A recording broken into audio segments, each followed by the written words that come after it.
안녕하세요. 정호환입니다. 이 시간에는 삼국유사에 대한 몇 가지 의문점에 대해서 말씀을 나누고자 합니다. 잠시 노래를 들으시고 이어가겠습니다.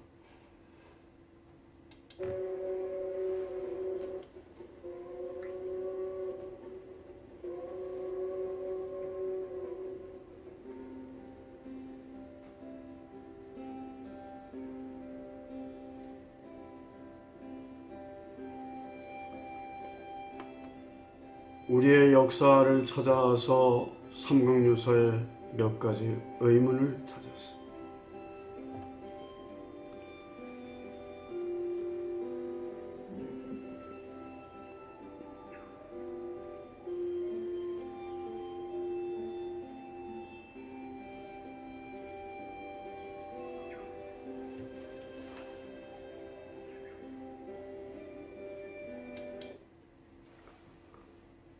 삼국유사 왕력편에는 이런저런 문제가 있다라고 하는 그 지적이 있었는데, 그러한 구체적인 내용은 무엇이고 삼국사기의 연표와 삼국유사의 왕력과는 어떤 차이가 있겠습니까?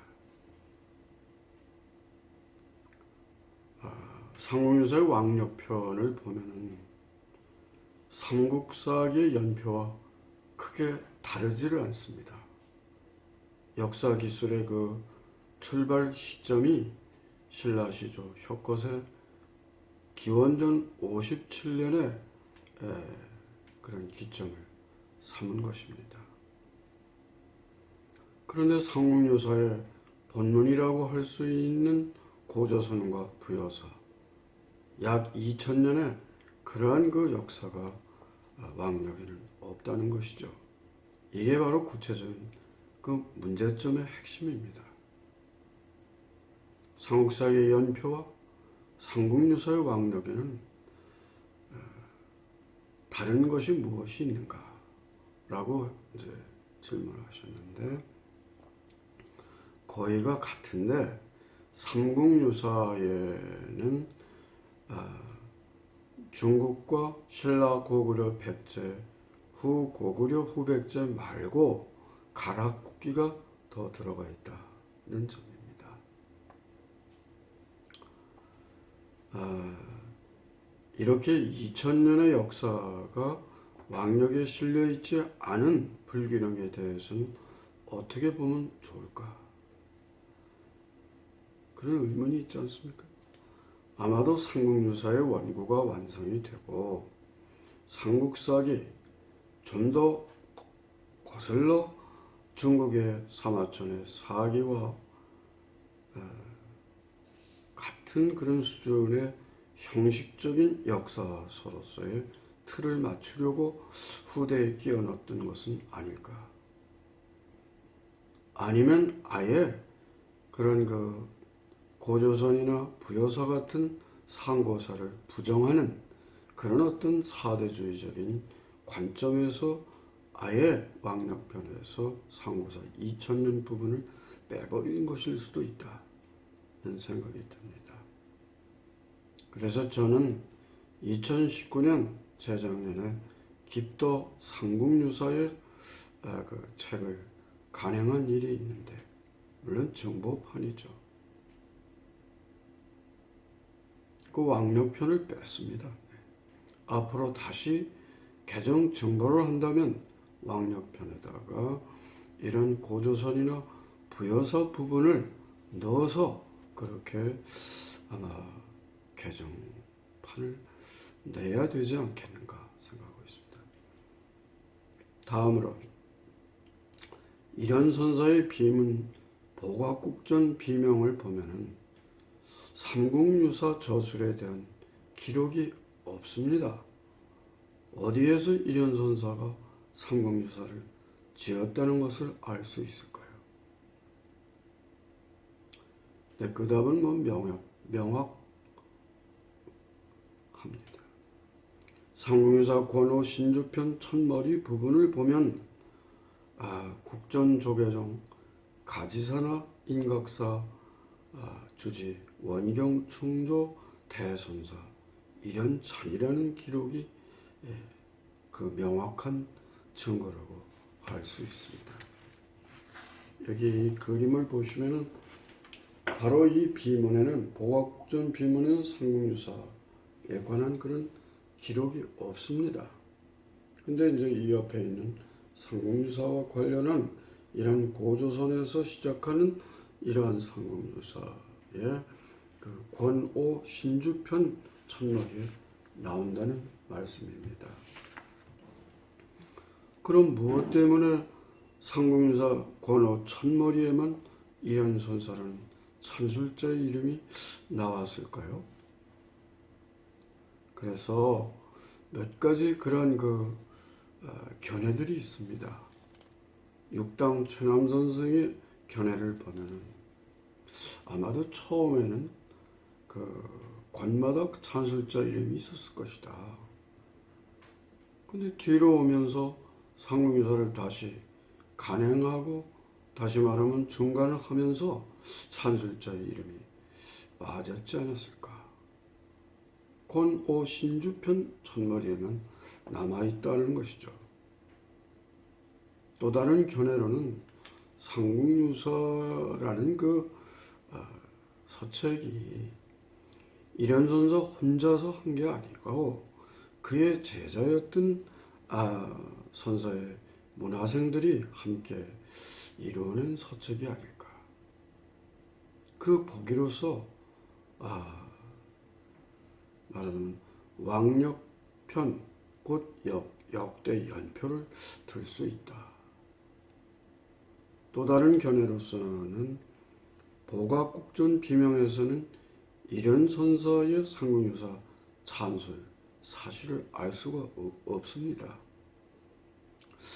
아마도 일현의 수제자였던 무국 보감국사를 비롯한 그의 원고의 수정 보완을 거쳐서 일현선사가 입적하시고 난 뒤 약 20년쯤 뒤에 그것이 완성이 되었지 않았을까 하는 견해입니다.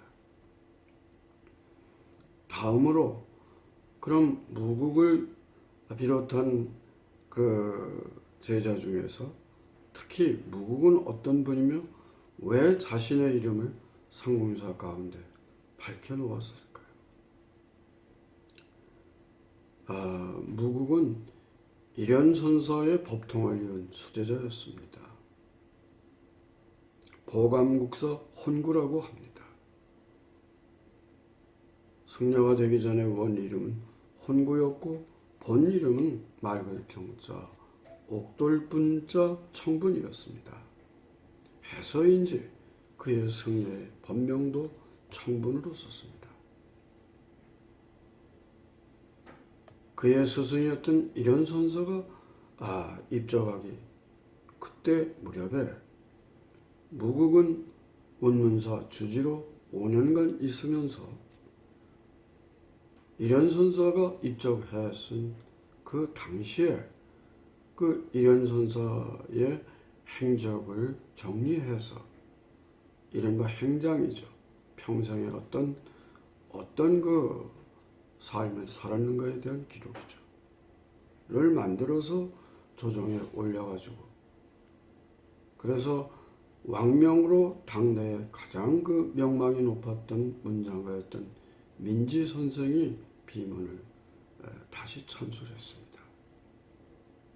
그 찬술한 비문을 일현선사의 제자였던 축허 스님이 왕이지의 서체 중에서 왕이지의 글자 중에서 해당하는 글자를 모아서 그걸 집자라고 하지 않습니까? 그래가지고 그 비문을 비명을 완성하게 되었고 보각국전 비를 세우게 됐다는 것입니다. 무국 보감국사는 충선왕, 충수광 양대에 걸쳐서 왕사로 책봉을 받았고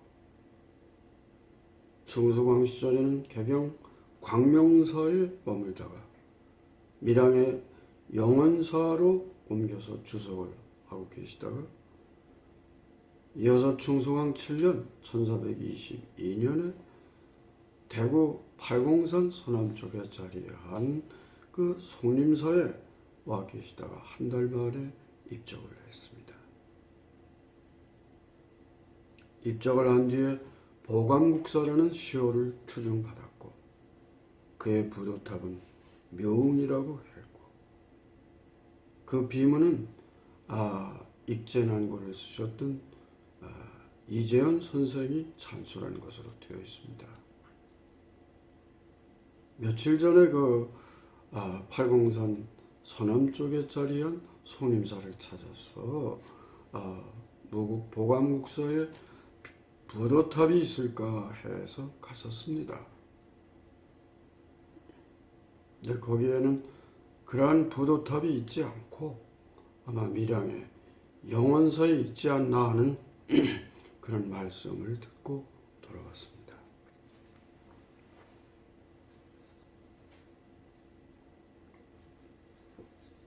다음으로 삼국유사가 처음으로 간행된 시기는 언제였을까요?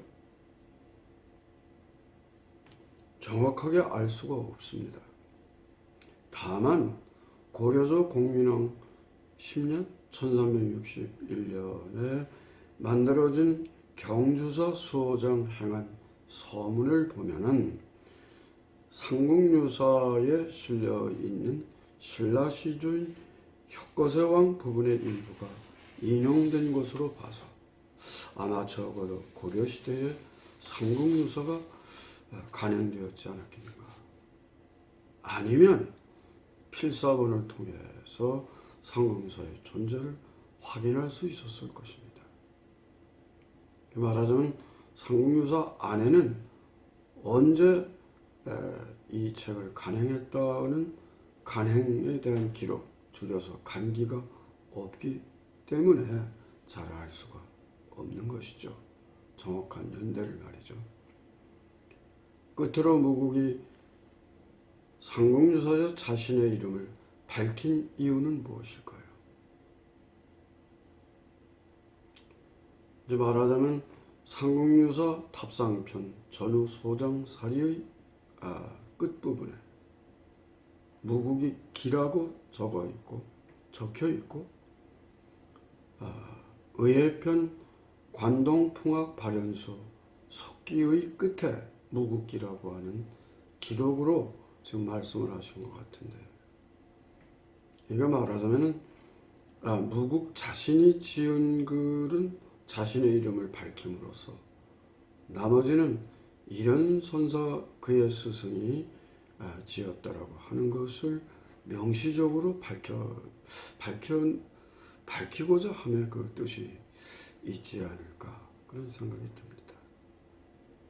이러보면 삼국유사의 원고가 이런 선사 생전에 탈고는 했지만 뒤에 무국에 의해서 완성이 되었고, 특히 이 그 비명에 보면은 이제 보각국전 비명이 나오지만 삼국유사의 찬술자 그 권호 신주편 머리에는 보각이라고는 그의 시호가 보이지 않는 거로 봐서 아마도 이련 선사가 입적하고 난 뒤에 무국의 손에 의해서 그 스승의 그 제자 아닙니까?